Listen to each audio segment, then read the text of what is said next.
now present George Edwards in Frankenstein.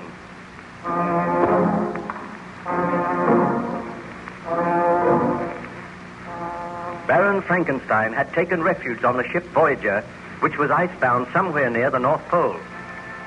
The Baron was weak and ill, and the captain and his officers did their best to restore him to health. Gradually, he told them his story, and he explained to the captain of the attempts he made to create a man.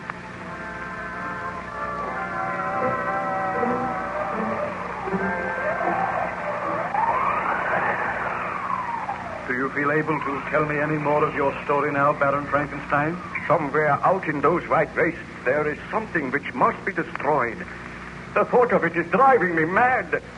If only I could regain my strength. If only I could continue my quest. Please do not distress yourself. The surgeon tells me that you are making an excellent recovery. I want to hear about your great experiment.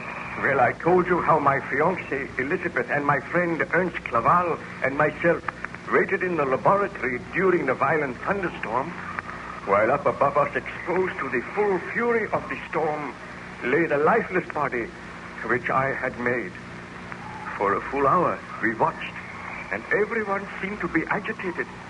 My servant Julio crouched in a corner, and ever and anon cast fearful glances up above. At last the hour passed, and I motioned to Julio to move over towards the pulley. Ernst and Elizabeth followed me, and I said, "Come, Julio. The body has been there for a full hour now. It is time to lower it." My hands are trembling with excitement, for soon I shall know whether I have created a man. Stop! I make one more appeal to you, Victor. Do not proceed with that experiment. When you bring that body down, I beg you to destroy it. After experimenting on it for months and months? Oh, what you ask is too much. I also add my pleas to those of Elizabeth. Well, I must turn a deaf ear to your pleas.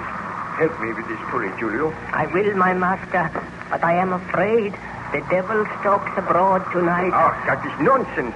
I am a scientist. I am conducting an experiment. Now lower it gently. The storm seems to have abated a little. I seldom remember a worse storm. The thunder is still pealing. It is a fitting night for devil's work. This is not devil's work, Ernst. It is an achievement in the field of science. Now, roll the body off the lift. Come on. Gently, Julio. Over here. Fast time. Close, all of you. What are you going to do? I'm going to unwrap the bandages. We'll start here. Nothing will happen. Nothing can happen. Oh, I feel that I must pray. Please do not let this creature have life. We should all pray. It is not too late to stay your hand, Victor. Quiet. I feel sure that I am on the verge of success. I am removing the wrappings now.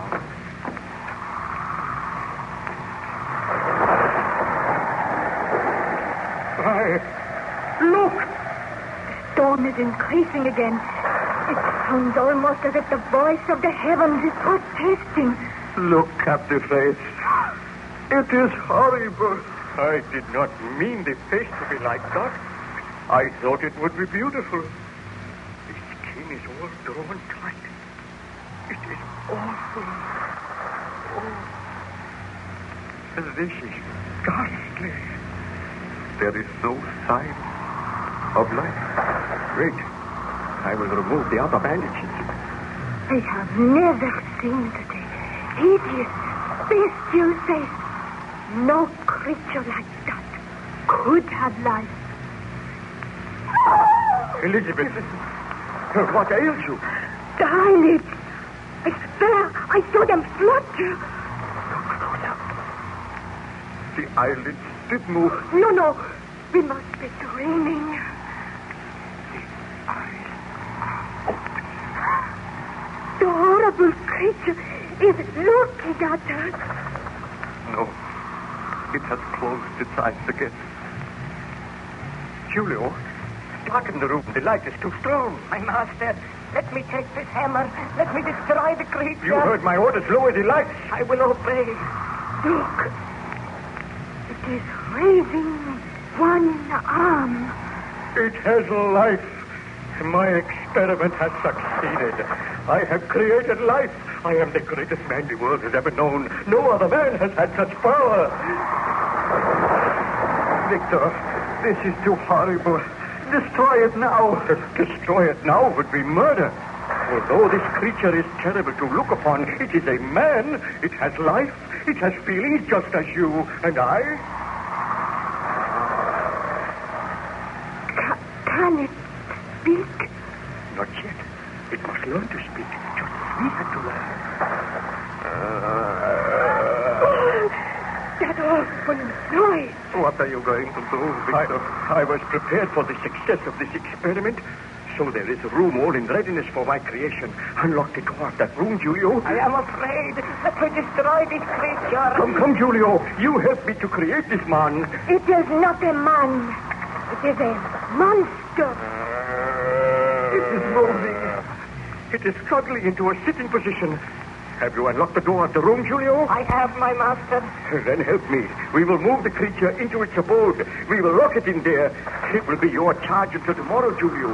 Remain here in the laboratory. Remain just outside the door. Do not enter the room yourself, and do not let anyone else enter. I will obey. Oh, this is my creation. A man which I made with my own hands. The creature seems to be able to focus its eyes now. It is looking straight at me.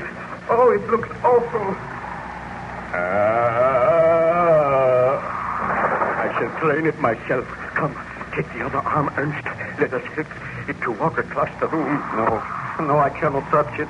There is much I would do for you, Victor, but I cannot touch that monster. I feel that I am going mad. There is no need to be afraid.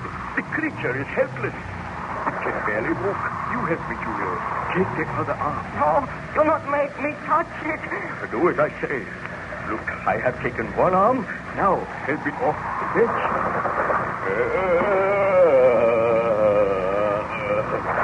Take it across the room. Carefully. It can barely drag one leg after the other. I have never seen anything so horrible. I admit I am disappointed in the appearance of my creation. It seems that in gaining life, the skin has become stretched tight, and the features have coarsened. Still, the creature has life, and that's the main thing. Now we will place it in this room. Careful, Julio. Now, help me get it on the bed. The bed is not big enough. The creature seems to have become taller and bigger. That is the extraordinary thing. Probably caused by the electricity. Leave it on the bed. Now come outside. I will lock the door. You take the key and keep it, Julio. I am glad the door is locked. I feel safer now. I feel a strange and almost overpowering sense of triumph. In my wildest dream, I had not hoped for success. And I... Victor? He had fainted. No. I felt strangely weak. Help me to get out of here. Let me go to my room. Baron Frankenstein, your story seems extraordinary. What became of the dreadful monster which you created? I felt weak and ill that night, and Elizabeth and Ernst helped me to my room. There, I fell into a deep and troubled slumber. I awakened in the morning to find both Ernst and Elizabeth standing by the side of my bed. As soon as I saw them... Ernst? Elizabeth, why, what are you doing here? We were worried about you. Oh, I remember now. My great experiment was a success. I must go to the laboratory at once. Victor, I beg you to destroy that creature. Just as you gave it life, so you can take that life away. I know that you will never be happy while the creature lives, and I know that I can never be happy. For the sake of the love you bear me, for the sake of the happiness which we desire, I beg you to destroy the creature. Elizabeth is right, Victor. Your experiment was not altogether a success. You hoped to make something beautiful, and the result has been a hideous monster, a monster which you cannot unleash upon the world, or it will be forever upon your conscience. Perhaps you are right. I know we are right. Please, Victor, if you love me, you will do what I ask. Well, I will dress at once, and then I will go over to the laboratory and make arrangements to do away with the monster. You shall come with me. I will not go. I will go with you, Victor. Good. Then if you wait for me downstairs, I will join you. It seems that you regretted your somewhat rash experiment, Baron Frankenstein. I did, Captain Walton. And I feel happier when I had made up my mind to destroy my creation.